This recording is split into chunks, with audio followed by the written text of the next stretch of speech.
Customer நிறைய doubt கேட்குறாங்கக்கா. இன்னைக்கு நம்ம கஸ்டமர் டவுட் எல்லாம் கிளியர் பண்ணிடலாங்களா? ஓ ஷார் பண்ணிடலாம். என்ன டவுட்டு? ஆயில் ஸ்கின்னுக்கு என்ன பண்ணணும் அப்படின்னு கேட்குறாங்க. அப்புறம் பிம்பிள் எல்லாம் ரெடியூஸ் ஆகி என்ன பண்ணணும் கேட்குறாங்க. பிம்பிள்ஸ் வருது அப்படின்னாலே மேக்ஸிமம் ஆஃப் ஸ்கின் வந்து ஆயிலாக இருந்தால் மட்டும்தான், ஆயிலி ஸ்கின் இருக்கிறவங்க தான் பிம்பிள்ஸ் வரும். இன்னொன்று, இந்த நெத்தியில் வந்து பொறி பொறியாக வருது அப்படின்னா டேண்ட்ரஃப் இருந்தால் பொறி பொறியாக வரும். ஸோ நிறைய பேருக்கு அந்த டிஃப்ரென்ஸ் வந்து தெரியாது. டேண்ட்ரஃப் கிளியர் ஆனால் மட்டும்தான் அந்த ஃபோர்ஹெட் இருக்கிற அந்த பொறி பொறி எல்லாமே கிளியர் ஆகும். அதுக்கு வந்து பிரிங்கராஜ் ஷாம்பு இந்த மாதிரி ட்ரை பண்ணலாம். இல்லைன்னா நம்மளோட வெப்பாலை ஹெர்பல் ஆயில் வந்து ட்ரை பண்ணலாம்.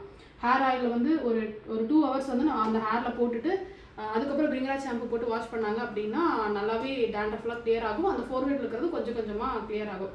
இல்லை எனக்கு வந்து ஆயிலி ஸ்கின் ஆயிலை கண்ட்ரோல் பண்ணணும் அப்படி கேட்டாங்கன்னா சார்கோல் ஃபேஸ் வாஷ் இல்லைன்னா சார்கோல் சோப் யூஸ் பண்ணலாம். பிம்பிள்ஸ் இருந்தால் எந்த ஒரு ஸ்கின் கேர் ப்ராடக்ட்ஸும் யூஸ் பண்ணக்கூடாது. ஸ்கின் கேர்னால் என்ன, night skin care cream serums அந்த மாதிரி.